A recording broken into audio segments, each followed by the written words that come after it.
10 years later, in 1983, the Dolphins again went to the Super Bowl, and Joe Robbie invited me to join him on his plane to California for the big game. On the return flight, he introduced me to one of his friends. Rabbi Schiff always brings us good luck, Joe said. What's your record with us, Rabbi? 12-1, I said. I knew it easily because I kept a record at home of all the scores of the games in which I had given a prayer. Your record with the Dolphins is better than the Dolphins, he said, laughing. What happened to the one game you lost? I'll tell you, Joe, I began. The way the Dolphins played that day, God himself couldn't have helped them. Well, Rabbi, I must say, Joe added, if the Dolphins would have prepared their defense, as well as yours, they would have won. In 1985, Shirley and I were invited to travel on Joe Robbie's plane to Super Bowl 19, once again in California. The Dolphins were playing the San Francisco 49ers. As we arrived on the tarmac, the place was swarming with media. One of the television reporters noticed my yarmulke and was curious why I was traveling with the Dolphins. He saw it as the making of an unusual story and asked me for an interview.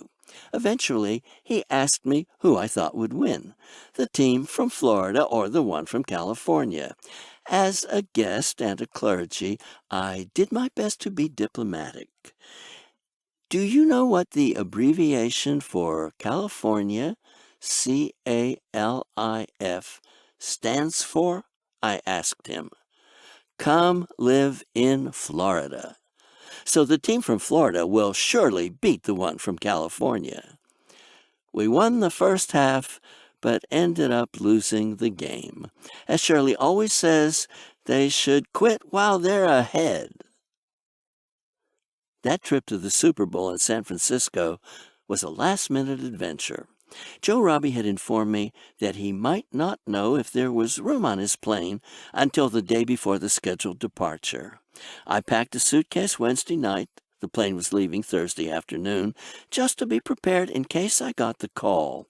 While I was making rounds at Jackson Memorial Hospital, I got an emergency call from my secretary telling me that Joe Robbie had 2 seats for me available on his plane, and he needed my decision within the hour. I called Shirley. Quick, I said, pack a suitcase. We're going to the Super Bowl. We can't go, she said.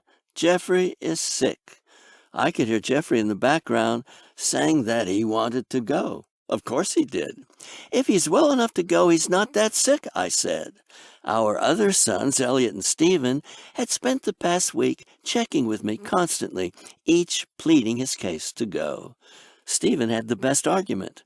You already took Ellie and Jeffrey on 2 flights on Joe Robbie's plane, and you never took me. He had always been too young. I have 3 children and 1 wife, I began explaining over the phone. Since I can't pick one of my sons over the others, so the most logical choice would be Mom. Shirley and I joined Joe Robbie and his entourage, and we took off to California for Super Bowl 19. We had a marvelous time and came home with a lot of Super Bowl memorabilia for the boys and a ton of pleasant memories. My apologies to Stevie. I hope one day he will forgive me. I should share one other story so no one will think I am a football snob at the expense of baseball. The Florida Marlins scheduled the opening game of the debut season of their Major League Baseball franchise on Monday night, April 5, 1993, which coincided with the first Passover Seder. I called the team president to inform him of the conflict and requested a change to accommodate the many Jewish fans in Miami. He told me the date had been set for some time and it could not be changed.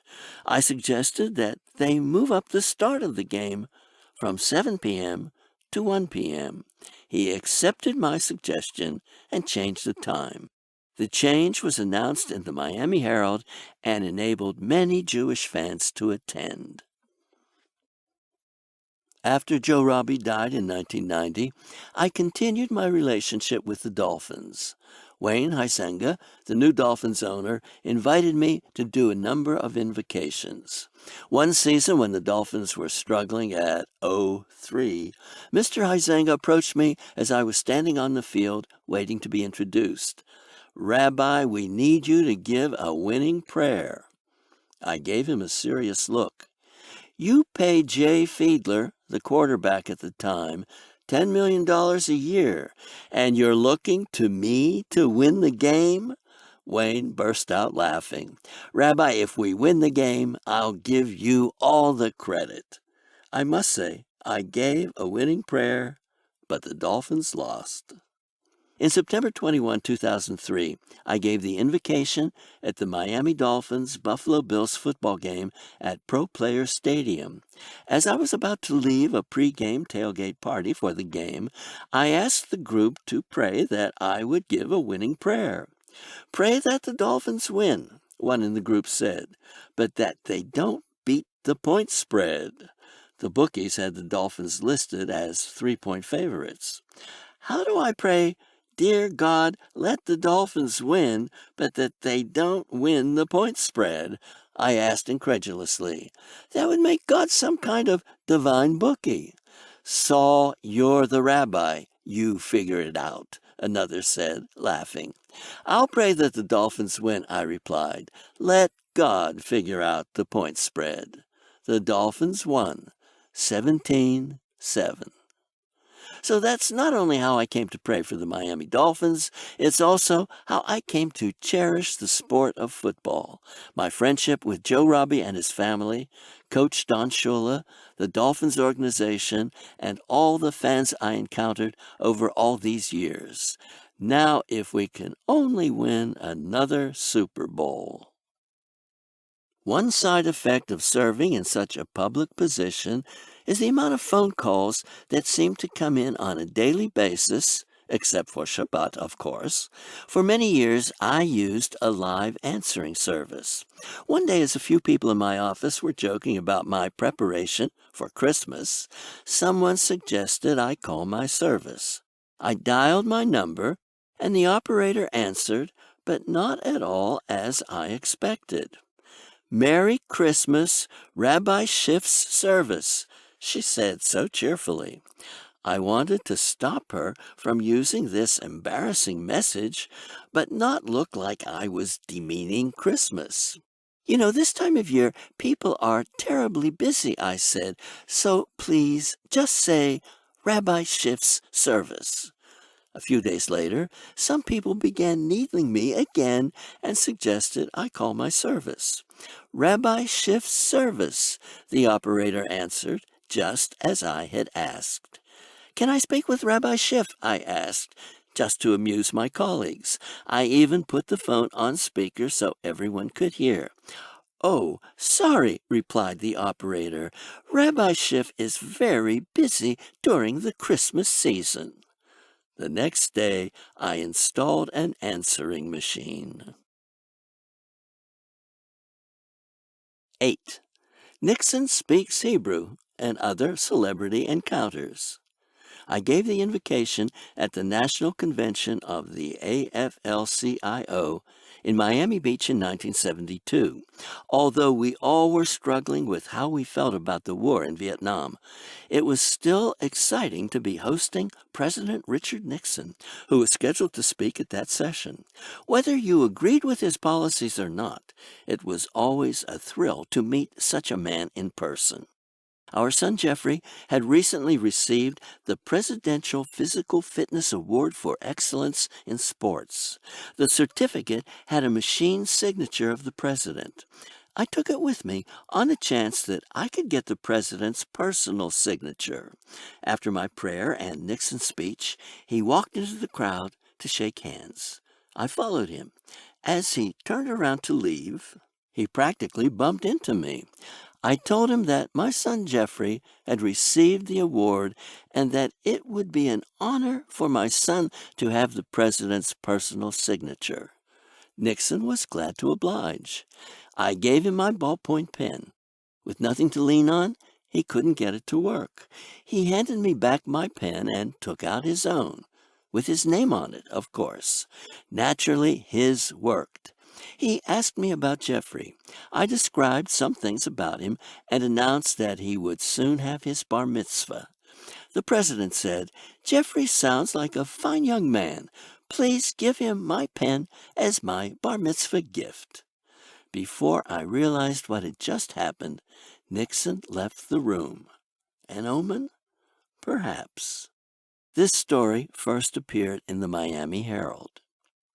2 years later, as the anti-war movement was reaching its highest level of activity, and not long before he resigned in shame, President Nixon chose Cedars of Lebanon Hospital in Miami to deliver an address on his health care bill. It was Valentine's Day 1974, an odd coincidence for such a presentation, but a sensible place to woo Jewish voters. During the course of his remarks, Nixon said, "My Quaker grandmother used the word charity. The Catholics use the word caring. The Jewish people have the best word, which is tzedakah." He mispronounced tzedakah, meaning charity. As Nixon finished his speech and was shaking hands in the audience, he spotted me, and I could see he was anxious to get through the crowd to reach me. "How did you like my Hebrew pronunciation?" the president asked. I was in a catch-22 situation, especially standing next to a few of my most esteemed colleagues. Saying Nixon's Hebrew was fine could make me look ignorant. To say it was wrong might leave me on his enemy list. I only subsequently learned how long that list already was. With the merits of moderation in mind, I said, "For a Quaker, it was perfect." Nixon was genuinely pleased. His wife Pat then said to me with pride, "Rabbi, tell your congregants that their president speaks Hebrew very well." This story also appeared in the Miami Herald. A year later, at a Greater Miami Jewish Federation dinner, I was asked to give the invocation and make the Hamotzi prayer over the challah. The guest speaker was President Gerald Ford. Once again, the Jewish voters of Miami were being courted for another upcoming election. Before giving the invocation, I asked the audience to rise. I approached the president and handed him a piece of challah. "I must be the only person to ever tell a president when to get up," I said to him. He laughed heartily and thanked me for the blessed bread. I smiled as the Secret Service man continued staring blankly ahead as I nervously took a bite of challah. The privileges and responsibilities of serving in an administrative position as a rabbi meant that I had the occasional opportunity to meet some foreign dignitaries. Once, Shirley and I were invited to have dinner with King Juan Carlos II and Queen Sofia of Spain. I came home excited to tell Shirley the news. "When is it?" she asked. "Monday night, April 2nd, I replied. "We can't go," she said. "We have our meditation class that night." "What? You choose a snooze fest over dinner with a king?" I asked incredulously. Shirley held firm. "We have a commitment," she said firmly. "Fine," I said. "But remember what happened the last time a king invited a woman to come to his party and she refused." I reminded her of the biblical story of Purim, when Queen Vashti refused the invitation of King Ahasuerus to attend his party. He subsequently had her executed. "I guess we'd better go," Shirley said, shrugging her shoulders. In the coming days, many articles appeared in the local paper about the king's approaching visit. One story in particular talked about etiquette when meeting with the king. It said that if one gets the opportunity of talking directly to the king, then one should definitely not say anything negative about Spain. I guess that means I can't mention the expulsion of the Jews, I said to Shirley. She shrugged her shoulders and rolled her eyes. The article then stated that you should say something positive about Spain. I guess I could say the Jews had a marvelous time in Spain until they were kicked out. A few days later, as we lined up for our meeting with the King and Queen, someone in front of me asked, "What can I talk to him about? I don't know anything complimentary about Spain." "Tell him you love Spanish omelets," I offered. He laughed and spread my comment along the reception line. As Dade County Mayor Alex Pinellas formally introduced us to the King and Queen, we had time only to take a photo with the royal couple and the mayor. During dinner, when we spotted the royal couple sitting alone, we decided to go over and talk with them. I mentioned to the king that when I had visited Spain, I went to a small synagogue on the third floor of an apartment building in Madrid. Outside in the hallway was a model of a new synagogue they were planning to construct, which they did in fact build later on. This was to be the first synagogue that was built in Spain since... I was hesitant to finish my sentence, but I did, adding, since the Jews were expelled from Spain. We all waited for his response. "That was a terrible mistake," the king said without hesitation.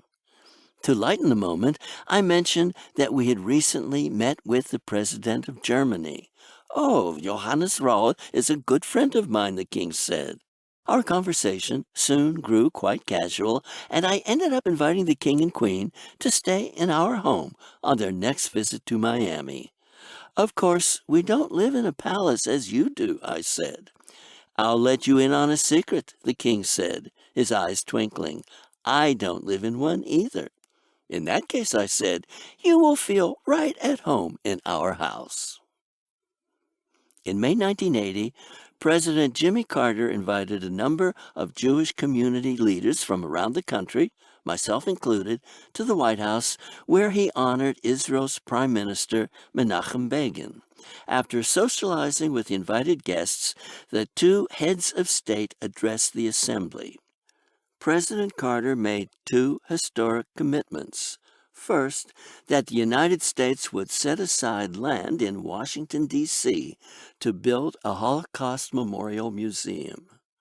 Second, that the United States would make Days of Remembrance an annual rite to coincide with Yom HaShoah, the day of remembering for the 6 million Jews exterminated by the Nazis. Both of these commitments have been fulfilled. A magnificent Holocaust Memorial Museum was built on government land near the Capitol Mall. It has become our nation's tribute to the Jewish victims of the Holocaust, visited by hundreds of thousands of people of all faiths to learn through sight and sound of the horrible atrocities that took place during World War II. An annual ceremony has been held in the rotunda of the Capitol since 1980. We have Carter to thank for this milestone and how it's been perpetuated. In August 2000, Shirley and I were invited to a reception with Vice President Al Gore and his running mate, Senator Joe Lieberman. I introduced myself to Lieberman with the words, "Shalom Aleichem," to which he responded, "Aleichem Shalom." I told him how proud I was that one of our own had made it to such a high position. "The only thing I can say," Lieberman replied, is Baruch Hashem, thank the Lord. Later, when he was introduced to speak, the MC said, "I give you the one who will be the next Vice President of the United States." "Im Yirtzeh Hashem," I said, God willing. Senator Lieberman nodded to me in agreement. "You know, Senator," I then said to him, "I have a picture with 4 U.S. presidents, and I would like to have a picture with you as our 6th. After Gore, of course." "Chop nicht," he said, "not so fast." After the photographer took a picture of Lieberman, Shirley, and myself, Vice President Gore came by. I told him about my 4 presidential pictures and how we would like him to become the 5th. He happily obliged and then spoke to the group. There is an old Yiddish saying, he began, which I'm sure I will mispronounce. The word is tuchus, Yiddish for behind, as in tush. Lieberman corrected him by saying, "You mean tachlis, straight to the point, not tuchus." As everybody was joking about Gore's charming gaffe, I raised my hand to get his attention.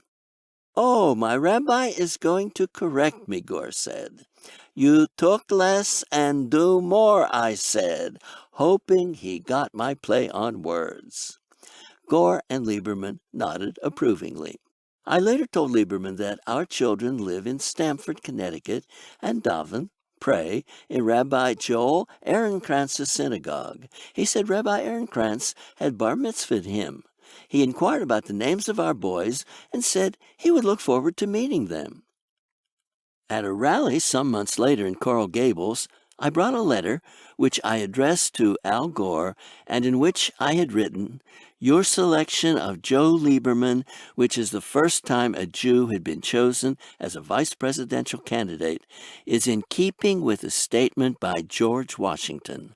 In a letter to the Hebrew congregation of Newport, Rhode Island in 1790, he wrote, "For happily the government of the United States, which gives to bigotry no sanction, to persecution no assistance, requires only that they who live under its protection should demean themselves as good citizens." The letter proclaims that all citizens are equal. Your selection, Mr. Gore, reiterates that principle. As I handed Gore the letter, he noticed my name on the envelope. Schiff. My son-in-law's name is Schiff. He asked his security men to find his son-in-law to meet Shirley and me. Gore told me that his son-in-law was related to Jacob Schiff, the well-known philanthropist. I said I, too, was related to a Jacob Schiff, my brother. His son-in-law was excited to meet us. We talked about his new baby and took pictures with him. He said that if Gore were elected, he would invite us to the White House. Unfortunately, our home state didn't quite make that possible. When Congresswoman Ileana Ros-Lehtinen of Miami first ran for the U.S. Congress, she invited me to attend one of her campaign meetings. She expressed her gratitude for my attendance. We immediately developed a friendship and an appreciation for each other's views. In 1998, after she was reelected, she instituted a very unusual ceremony. In addition to the usual swearing-in ceremony in the Capitol in Washington, D.C., she initiated a swearing-in ceremony in Miami as well. She invited her constituents and political and community leaders to the event. She had a federal judge conduct the ceremony in which several other members of Congress were sworn in as well. Mrs. Lehtinen invited me to offer a prayer. After the ceremony, she asked me whether I had ever given a prayer in the U.S. Congress. I said I had given a prayer in the U.S. Senate, but not in the Congress. She said she would recommend that I be invited to do so. The House chaplain, to whom she wrote, responded that there was a long waiting list. A year later, on July 29, 1999, a Miami Herald reporter contacted me in my Washington, D.C. hotel the night before I was to deliver my second prayer at the U.S. Senate. In the course of our conversation, she said, "I understand you may have a conflict tomorrow because you are giving a prayer in the U.S. Senate on the same day as the circumcision ceremony of your grandson in Stamford, Connecticut. What will happen if the timing is such that you cannot attend both?" "Well, I must be at my grandson's circumcision ceremony," I began. "But at the same time, I must be in the Senate chamber because without me, they won't have a prayer. The timing worked out fine, and I was able to attend both. 2 years later, Mrs. Leighton invited me again to offer a prayer at her local swearing-in ceremony. Since there was a change in chaplains in the House of Representatives, she told me she would make a request of the new chaplain. Within a short time, I received a letter from the chaplain, the first Catholic chaplain in the U.S. Congress, inviting me to offer a prayer on July 12, 2001. Shirley and I arranged to have our entire family join us in Washington for this meaningful, historic event. As we approached the hall of the House of Representatives, our oldest grandson, 8-year-old Mikey, grabbed me tightly. "Zadie, are you scared?" he asked. "No, Mikey," I said, "because I've made such speeches many times, and I practiced what I'm going to say now. When you are asked to make a speech, if you practice and gain experience, you won't be scared either." When I arrived at the podium, and as we waited for the session to begin, I chatted with the clerk of the House. I told her of Mikey's question and my answer. "Do you know who spoke at this podium where you are going to offer your prayer?" she asked, smiling. She had me stumped for the moment. "Winston Churchill, Konrad Adenauer, and Charles de Gaulle for a start," she said. "General Douglas MacArthur gave his famous farewell address right here, and nearly every American president's State of the Union address has happened right here where you are standing."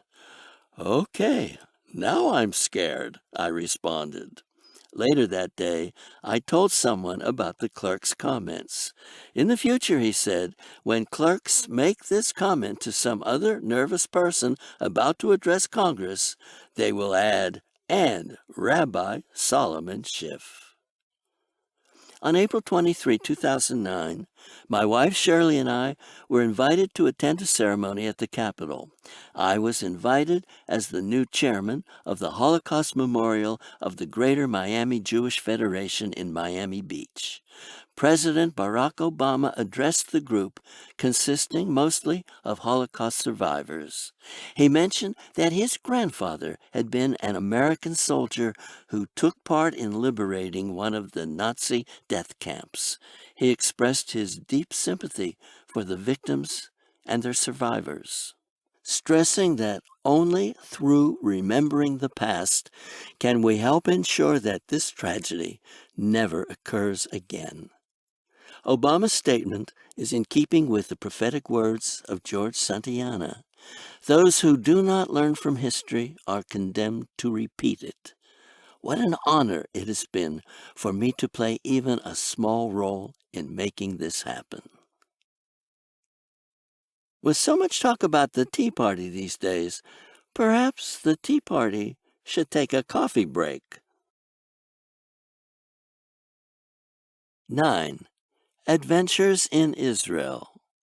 One day while Shirley and I were visiting the Israeli Museum in Jerusalem, we came upon a mobile type of artwork.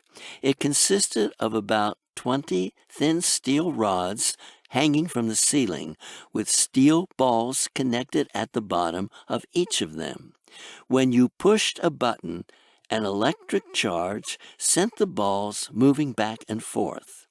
When it stopped, I touched one of the balls to feel its substance. Shirley chastised me for doing that. Within a few minutes, someone came over and pushed the button. All the balls started to move in one direction, all except the one I had just touched. It lagged a little behind the others.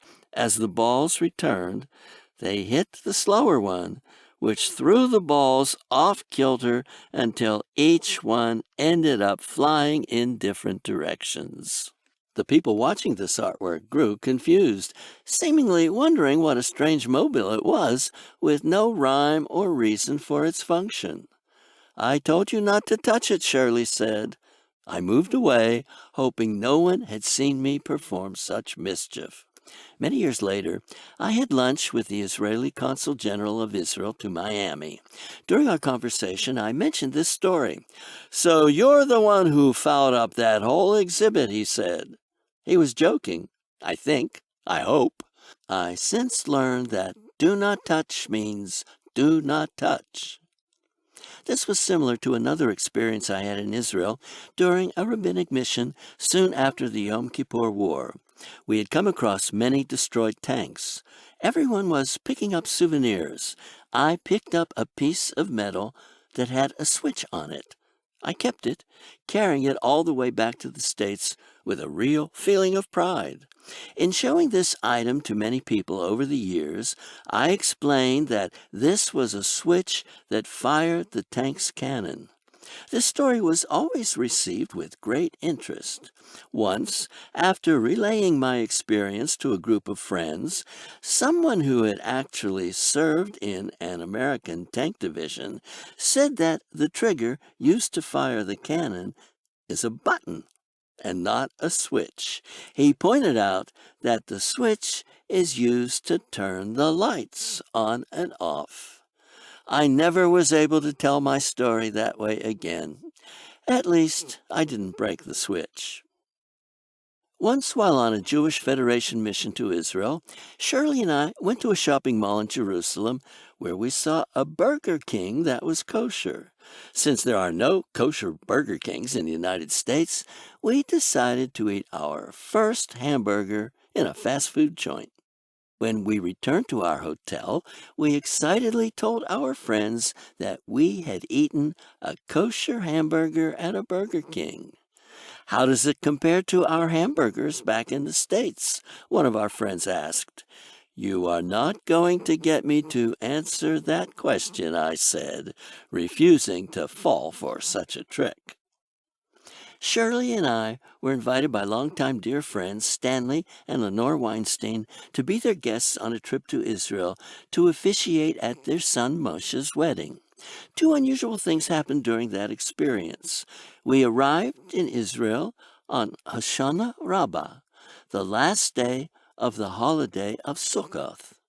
We took along a lulav and etrog set to be used on the plane traveling to Israel. These are elements of nature that are used in service on the Sukkoth holiday. As we entered Ben Gurion Airport in Israel, a representative of the Agriculture Department confiscated our lulav. When I asked him why, he said they had found some foreign bugs in some of the lulavim that had just been brought into the country. They were not bugs grown in Israel. I guess the Israelis discriminate against foreign bugs. It might be that they thought my lulav was bugged. No pun intended. Or maybe there is. Shirley reminded me of a story she had once heard about an Arab wandering in the desert dying of thirst. He came upon a Jew with a commercial stand. "Can you sell me some water?" the Arab said. "I'm terribly thirsty." The Jew replied, "I don't sell water, I sell ties." "Who needs a tie?" the other man said. "I need water." So the owner of the tie stand said, "If you walk several miles in that direction, you will run into a restaurant owned by my brother. There you can get water." After a few hours, the man returned, his tongue hanging out of his mouth in even worse condition than before. "Did you find the restaurant, and did you get the water?" the Jewish man asked. "No," the Arab gentleman replied. "They wouldn't let me in without a tie." Shirley shrugged and said, "I'll bet outside the terminal the agricultural representative has a brother selling lulavim." The next unusual thing Shirley and I discovered on that trip was at the wedding, where about half the men were carrying weapons tucked into their trousers or in holsters dangling from their waists. As we were dancing a fast and raucous dance, the man in front of me was jumping up and down, dancing enthusiastically with gusto. He was wearing a machine gun slung around his back. Every time he jumped, the gun kept hitting me. I was quite nervous and sweating bullets, no pun intended. I tapped him on the shoulder and asked softly, "Would you mind if we danced a waltz?" When I didn't succeed, I changed places in the dance line, removing what I hoped was my only chance of any immediate danger. In 1972, Shirley and I were part of a mission to Israel entitled Communication of Values. A CBS television crew planned to show some of the conference on their network program, Look Up and Live, so they accompanied a number of rabbis who represented various American boards of rabbis. We stayed in the newly opened Hotel Moriah. Although it was a kosher hotel, the overall spirit of the staff was not religiously sensitive. At Shabbat dinner, for example, as we were singing traditional Friday night zemiros, we were asked by some of the staff to stop singing as we were disturbing the other guests. Kosher hotels always provide complimentary wine to their guests for the Kiddush prayer. In this case, the waiters insisted that we purchase the wine and sign for it. We argued with the manager that signing on the Sabbath was strictly forbidden and that kosher hotels always provide free wine for the Kiddush ceremony. He agreed to give us a single glass of wine for the entire table.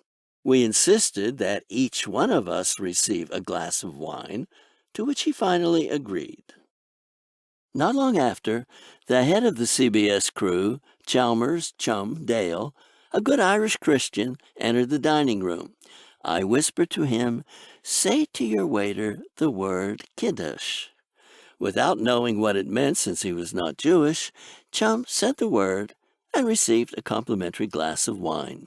He later commented that this was like receiving manna from heaven. In 1973, following the Yom Kippur War, we had a rabbinic mission to Israel. I called my cousin Chashid Genauer, who lives in Israel, to say hello and to invite her and her husband to visit with me Saturday night in our hotel, the Tel Aviv Hilton. During their visit, she asked me why they brought the rabbis to Israel. I answered that they wanted us to see how the Israelis live. "If they want you to see how the Israelis live," she began, "why do they bring you to the Hilton? If they want you to see how the Israelis live, they should bring you to my house." The only incentive we had to come to Israel was that they promised us the Hilton, I said. "If they brought us all to your house, no one would come." In 1976, my wife Shirley and I participated in a Jewish Federation mission to Israel. The final event was a march to the Western Wall. An exciting program was presented on a stage next to the wall, including a dozen rabbis sounding the shofar, ram's horn, singing and praying. The program ended with a message of greeting from the Speaker of the Knesset. The speaker, Yitzchak Shamir, was a very short man. His speech consisted of the following: "Welcome to Israel." This was the shortest speech I had ever heard. "No wonder he's the Speaker of the Knesset," I said. Short in content to go with his height. In a few years, Shamir was elected as Israel's prime minister. Despite his short speeches, Yitzchak Shamir became one of Israel's most effective and tallest prime ministers. Each and every one of our trips to Israel has special meaning for me. First of all, sharing these experiences with Shirley has been wonderful beyond words, perhaps even deeper than that, if there ever could be such a thing, is the feeling I carry for my father, and how it would have been his dream to set foot one day in the land of our fathers. How lucky I have been for all these reasons. America is often referred to as a melting pot. To me, this implies putting all the food in one pot, boiling away all the differences, and ending up with one uniform hash. I prefer the term dinner plate. You have meat, potatoes, and vegetables, each with its own color, nutritional value, and taste. Together, they make an interesting, attractive, and exciting meal. So are the benefits of diversity, which we should teach as a blessing and not a curse. This is the essence of the interfaith mission. 10. My life in the interfaith community. The first national conference on faith-based and community initiatives was held at the White House on June 1, 2004. I was invited as a member of the Florida Advisory Board. After responding that I would attend, I received a call from the White House inviting me to offer the opening prayer. Of course, I was very honored, but I was even more curious to know how I was selected from over 1,000 religious leaders from around the country. When I asked Jim Towey, the White House Director of the Office of Faith-Based and Community Initiatives, he said that he recommended me to the President since he had worked with me on various Florida commissions. The conference was a huge success. President Bush gave an impassioned speech, and I had a chance to meet and speak with him about a few different subjects. I want to thank you, Mr. President, for your strong support of Israel. It's the right thing to do, he replied. The president was in the middle of his re-election campaign, and Florida was expected to be a critical state, as it had certainly been in 2000. Bush immediately asked that a picture be taken of both of us. "Did you get it?" he said anxiously to the cameraman. "Take another one." The photograph was published, together with a story about the conference. In the article, Jim Towey said, "The president appreciated Rabbi Schiff's participation and was thrilled to have the chance to visit with him during the conference." My work with various interfaith groups began decades ago. It's always been a priority for me to reach out beyond the borders of the Jewish community and try to improve relations with others. I like to think that this work has made a difference by increasing mutual understanding between people of different faiths, as well as multiplying humanitarian efforts to make the world a better place. In July 1967, 1 month after the Six-Day War, my wife and I were part of an interfaith mission to Israel. From there, we traveled to Rome. I carried a very small Bible, the size of a thumbnail. The Catholic priest who accompanied us asked to borrow the Bible in order to show it to the curator of the Vatican Museum. He later told me that the curator said that if I would donate this Judaic work to the Vatican, I would receive a thank you letter signed by the Pope himself. I was in a quandary as to what to do. To get such a high honor from the Pope is extremely rare and would be cherished for a lifetime. On the other hand, the guilt I would probably feel afterward from giving a Jewish treasure to the church could also last a lifetime. I decided to forego the honor and keep the Bible. It was one of the few times I let my personal choice outweigh the bigger picture. On August 6, 1970, while on an interfaith mission to Japan, I was getting a haircut in a barbershop in Hiroshima. I was quite nervous. I asked the barber not to use a razor. It was the 25th anniversary of the dropping of the first atomic bomb, so it was a very emotional time for the Japanese and the Americans, especially those in Japan, sitting vulnerably in a chair as their old enemy stood behind them with a sharp scissor in hand. We visited the cenotaph, a memorial to the victims, where about 80,000 names are inscribed. Every year on the anniversary, they add additional names of those who died during that year. I also visited patients in the atomic bomb hospital who were victims of the atomic blast, still suffering its effects so many years later.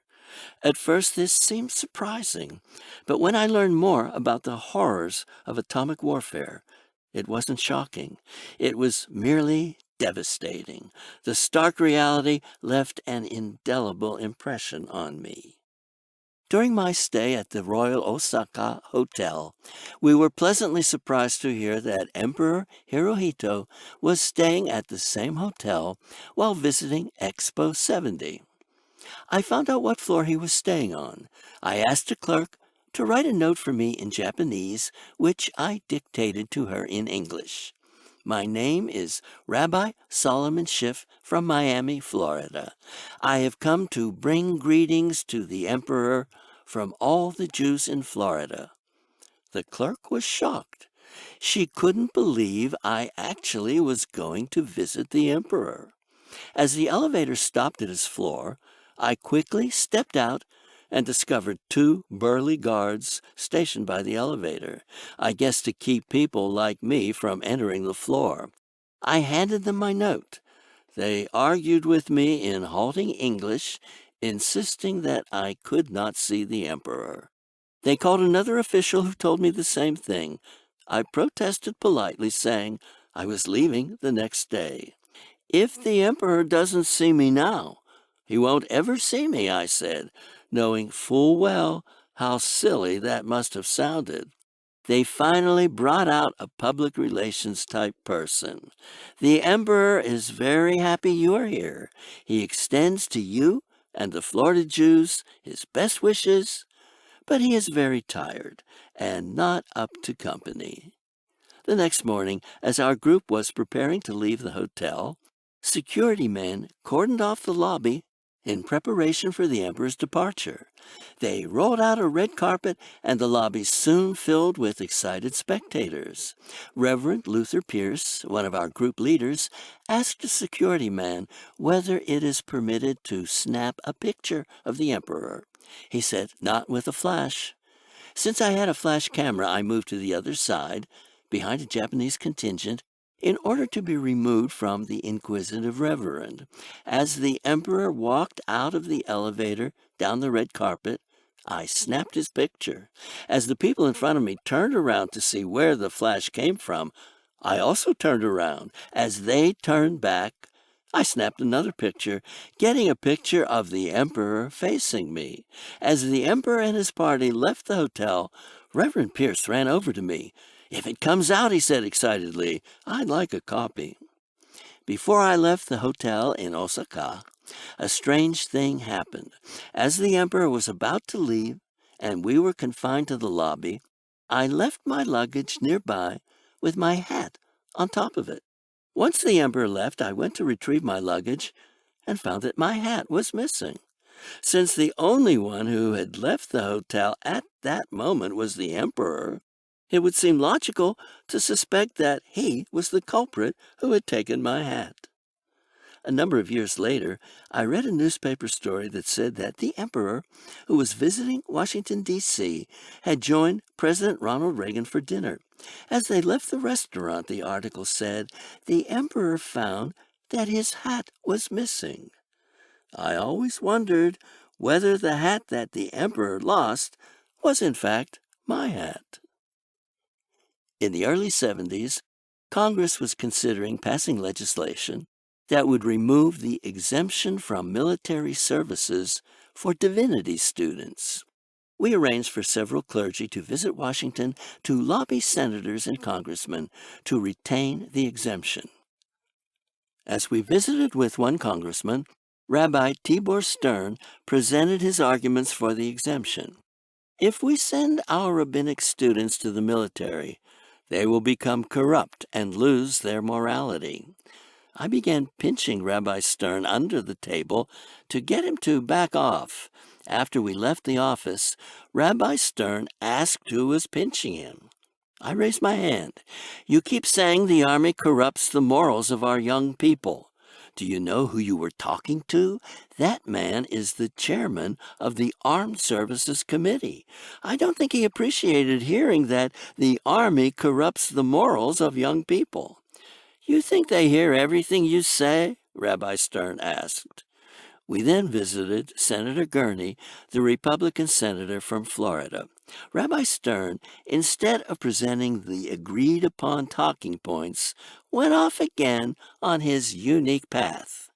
I think the one who originated this idea of drafting divinity students is surely a communist who wants to destroy the moral fiber of our nation, he proclaimed. I began pinching him again. Why were you pinching me? Rabbi Stern asked as we left the senator's office. You referred to the originator of this legislation as a communist out to destroy our moral fiber, I said. Do you know who the originator was? President Richard Nixon. And Senator Gurney is his greatest supporter. You think they hear everything you say? Rabbi Stern responded. Again. I guess that despite some of our stumbling, we must have made a strong impression because the legislation was defeated. The exemption of divinity students from the military service, which had been in effect since the Revolutionary War, will continue uninterrupted, at least for now. During September 1984, a clergyman named Pastor John Mellish of the Margate Church of the Nazarene was sentenced to 60 days in jail for contempt of court because he refused to reveal a counseling conversation he'd had with one of his parishioners who had been accused of sexually abusing a 6-year-old girl and had revealed this information to Pastor Mellish. His refusal was based on the long-standing recognition of clergy penitent privilege. The pastor spent one night in jail and was released while he appealed the verdict. Eventually, the court upheld his privilege, and the case was dismissed. During this time, an important debate was held throughout the community with many clergy of different faiths discussing the concept of clergy penitent privilege.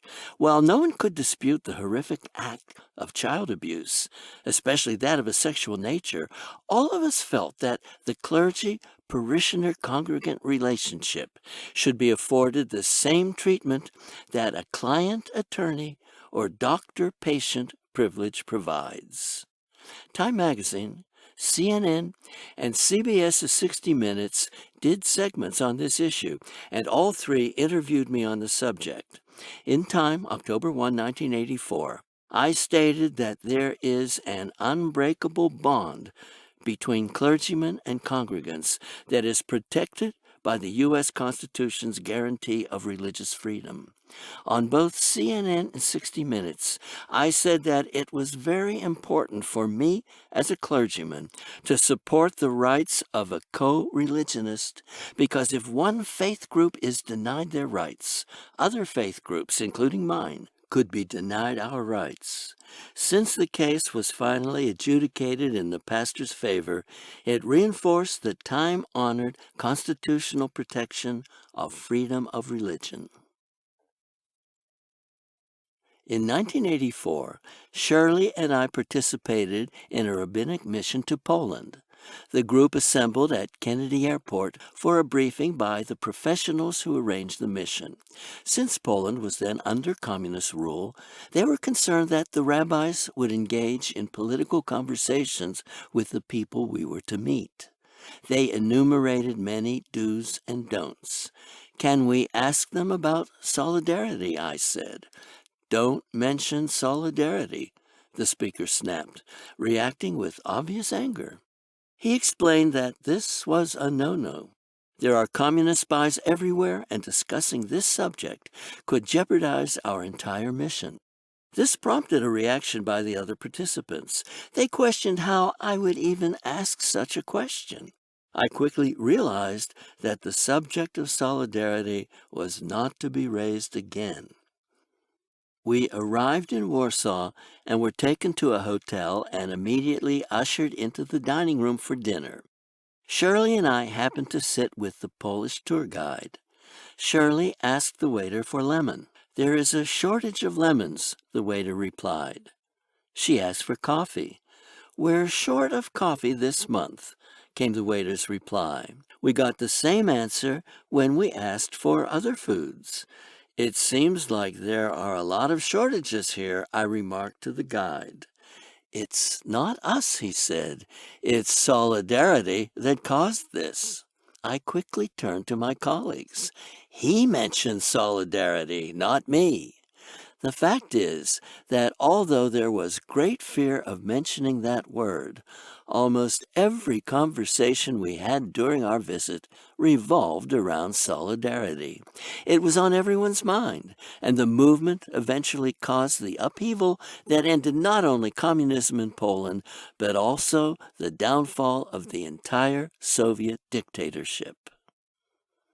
During a rabbinic mission to Jordan in 1994, our group had the distinct honor of being invited to meet with King Hussein. During a bus ride on the day before this historic meeting, I said to the chairman of our mission, Rabbi Haskell Bernat, that it would be appropriate for us to recite a special prayer in the king's presence. It is a tradition that when one sees a king, he should recite the following blessing. Blessed are you, Lord our God, King of the universe, who has given of his glory to a human being. The chairman checked with some of the other rabbis, who said that the only time one recites this blessing is if there are Jews living in the king's realm. Since there were no Jews living in Jordan, it would not be appropriate. The objection was mainly to the fact that, in the blessing, we recite God's name, and if the prayer is not appropriate, then we would be reciting God's name in vain. I then suggested that we need not use the actual name of God, but could use a substitute, namely Hashem, which is used when it is not appropriate to pronounce the actual name of God. My suggestion was brought to the group, who delivered this response. If we use the substitute name of God, we would, in effect, be trying to fool the king, thus insulting him. If he should discover this subterfuge, this could have very negative consequences. I then responded with the following observation. I think it would be okay for us to use the substitute name of God, namely Hashem, and the king, even if he discovers such a replacement of God's name would not be insulted, because the king is the head of the Hashemite kingdom. This whole discussion became moot when the following morning the Jordanian newspaper's headline read, "The King's Cabinet has resigned," causing a national crisis needing the King's full attention for the entire day. We were informed that our meeting would have to be postponed to sometime in the evening. Since there was a deadline for our delegation to cross back into Israel, there was no way that we could meet with the king that night. That prayer controversy never had to be resolved. On that same mission, which was held soon after a peace treaty had been signed between Israel and Jordan, tourism was flourishing, enabling us to cross back into Jordan for a tour experience. Wanting to minimize any friction between Jordanian Muslims and our Jewish delegates, we were advised that when we crossed the border into Jordan, we should remove our yarmulkes and put on regular caps or hats. As we crossed the border, everyone did as we were instructed. The people on the bus pointed to a rabbi in the front row, laughing and making various comments. The man being laughed at asked why they were laughing at him. He was told to look at his cap. "I don't know what the joke is," he said. "I was instructed to remove my yarmulke after crossing the border and to put on a cap, which I did." What this rabbi hadn't realized was that his cap read Jewish Community Centers of South Florida. Luckily, I had an extra Miami Dolphins hat with me and lent it to our confused friend. In March 1999, I joined a mission to Prague with NABOR, the North American Boards of Rabbis. We met with leaders of the government and of the Jewish and Catholic communities. Among the various issues that we discussed was a serious concern about an ongoing source of anti-Semitism that has been festering for several hundred years. On the famous Charles Bridge in Prague stands a statue of Jesus with a revered verse inscribed on it in Hebrew letters made of gold. The translation of the verse goes like this: Holy, holy, holy is the Lord of hosts. The whole earth is full of his glory. Isaiah chapter 6, verse 3. Why should such a verse be written on a statue of Jesus? Legend has it that a Jew supposedly made a disrespectful gesture by the statue. As punishment, the authorities forced the Jewish community to contribute a great sum of money. With this sum, they had that Hebrew verse engraved on the statue. This legend has been a source of much pain for the Jews of Prague and has ingloriously contributed greatly to anti-Semitism over many, many years. After an entire year of negotiations among the representatives of Nabor, the Catholic hierarchy, and the Czech government, a 300-year-old symbol of anti-Semitism was finally exposed and rectified. On March 8, 2000, corresponding with Ash Wednesday, representatives of all three groups placed 3 plaques at the site of the statue in English, Czech, and Hebrew. This transformed that ancient symbol of Christian triumph and anti-Semitism into a statement of hope and sharing for the future of Jewish-Catholic relations. The ceremony was held on the eve of Pope John Paul II's historic visit to Israel.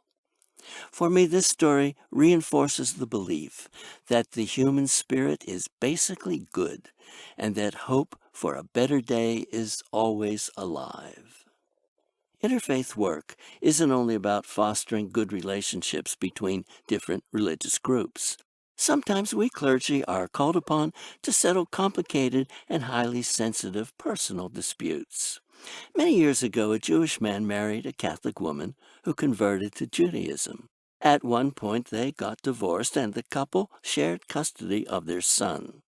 The man came to see me with a serious complaint. He told me that the mother, without his knowledge or consent, had their son baptized in a Catholic church. He was furious. The son was being raised in the Jewish tradition and enjoyed participating in Sabbath services in the synagogue. His wife, he claimed, had originally agreed to raise him as a Jew and had now violated that pledge, inflicting confusion and dissension upon their son and their family. The man was so angry that he threatened to sue the Archdiocese of Miami for this violation of the child's religious rights. He had repeatedly contacted the Archdiocese to nullify the baptism to no avail. I convinced him that making this a public issue would be hurtful to Catholic-Jewish relations, as well as hurtful to his cause. More important, it would be wrongfully putting his son in the middle of an adult argument. I arranged a meeting in my office between the man and Monsignor Brian Walsh. It took all of my persuasive powers to keep the man from exploding.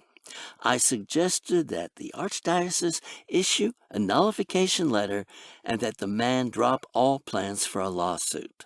They both agreed. The letter was issued and the lawsuit proceedings were dropped. About 20 years later, I was at a chaplaincy retreat in Miami. During the meeting, I had occasion to refer to this incident. One of my colleagues, Father David Smith, spoke up. I am the priest who performed the baptism, he volunteered. He later explained that the mother never told him the boy was Jewish and gave him no cause to refuse the baptism request. In March 2001, Shirley and I were at a conference of the North American Boards of Rabbis, NABOR, in Berlin, Germany. Among the issues that we discussed with German government officials was the issue of restitution. The German government and its industries had agreed to pay several $billions in restitution to the Jews who were used as slave laborers during World War II. Each of these entities was to pay half of the total amount. The problem was that by law, the German government could not release its funds until the companies that had used Jews as slave laborers released their funds. They refused to release their portions until they were given assurance that they would not be sued by survivors in American courts. In the meantime, the survivors, who were all elderly, and many of them in dire poverty, were being deprived of their rightful payments. We met with a number of high government officials, including some in the German Bundestag, Parliament, German President Johannes Rau, and German Foreign Minister Joschka Fischer, among others. We pleaded with them to change the law and allow the restitution monies to be released. The next morning, I was quite surprised when a BBC radio reporter interviewed me. "How do you feel about the fact that the German government just changed the law and they will release the funds?" he asked, completely surprising me with the news. "It's great news," I said, "and it will be a great relief for the many survivors that are elderly and ill, who will now be able to obtain funds that will help provide them with a more secure and helpful future." We felt quite pleased that we had helped correct an enormous moral error.